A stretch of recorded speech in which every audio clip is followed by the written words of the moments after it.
విజయవాడలో ఈ నెల 30వ తేదీన జరిగే రణబేరీ కార్యక్రమాన్ని జిల్లాలోని నిరుద్యోగులంతా పాల్గొని విజయవంతం చేయాలని అఖిల భారత యువజన సమాఖ్య రాష్ట్ర ప్రధాన కార్యదర్శి పరుచూరి రాజేంద్ర పిలుపునిచ్చారు.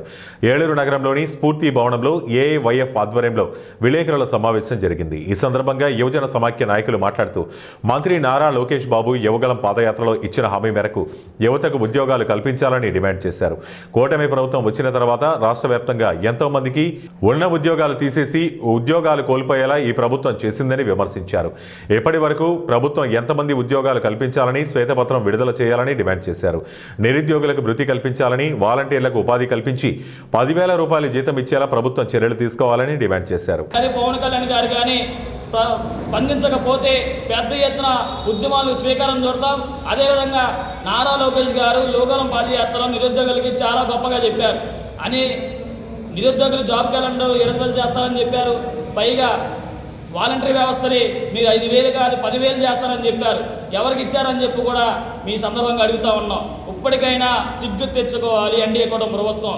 ఏదో సూపర్ 6 పథకాలు పెట్టారు, అది ఏదో ఒక్క పథకం అంటే ఒక్క పథకం కూడా నిరుద్యోగులు కానీ విద్యార్థులు కానీ ఎవరికి కూడా పూర్తిగా అందే పద్ధతిలో ఈ హామీలు ఏవైతే ఉన్నాయో వాటిని అమలు చేయాలని, నిరుద్యోగ వృద్ధులకి నిరుద్యోగ వృత్తి 3,000 ఇవ్వాలని చెప్పేసి మేము ఆందోళన చేపడుతున్నాము. అదేవిధంగా రాష్ట్రంలో పెద్ద ఎత్తున వాలంటీర్లు నిధిలోకి తీసుకోవాలని చెప్పేసి కూడా మేము ఈ ఉద్యమాన్ని మరింత బలోపేతం చేస్తామని చెప్తున్నాం. అదేవిధంగా ఈరోజు ఏలూరు జిల్లాలోనే 2 జూట్ మిల్లు ఉండేవి.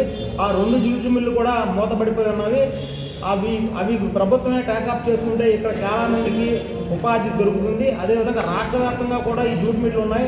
అవన్నీ కూడా ప్రభుత్వం ట్యాకప్ చేసుకుంటే చాలామందికి ఉపాధి దొరుకుతుందని చెప్పేసి మేము జరుగుతున్నాం. అదేవిధంగా ఏలూరు జిల్లా చింతలపూడి మండలంలో బొగ్గు వెలికితీత ఉందని చెప్పి ఆనాడు టీడీపీ ప్రభుత్వం అధికారంలో ఉన్నప్పుడే చెప్పింది.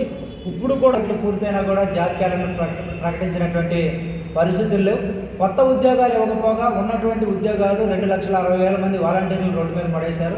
అదేవిధంగా ఏపీ బేవరేజెస్లో పనిచేసినటువంటి నిరుద్యోగుల్ని 25,600 మందిని రోడ్డు మీద పడేసినటువంటి పరిస్థితి.